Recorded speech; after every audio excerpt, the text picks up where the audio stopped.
রাজ্য রাজনীতির রঙ্গমঞ্চে মথা অনুঘটক। রাজনৈতিক কানাগলিতে শাসকের অন্দরে অনুঘটকের ভূমিকা পালন করছে মাত্র। মথার হিল্লি দিল্লি তিপ্রাসাদের স্বার্থ সংশ্লিষ্ট নয়, অপ্রিয় হলেও কথা সত্য বলেন সুদীপ রায় বর্মন।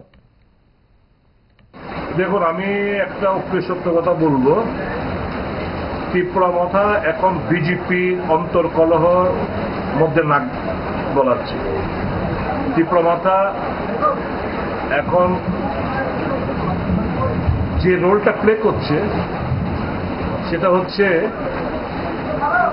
প্রাক্তনকে শক্তিশালী করার লক্ষ্য নিয়ে, বর্তমানকে দুর্বল করার লক্ষ্য নিয়ে।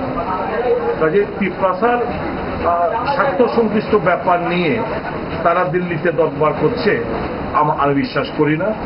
দে are fooling the indigenous people of the state. এরা বোকা বানাচ্ছে।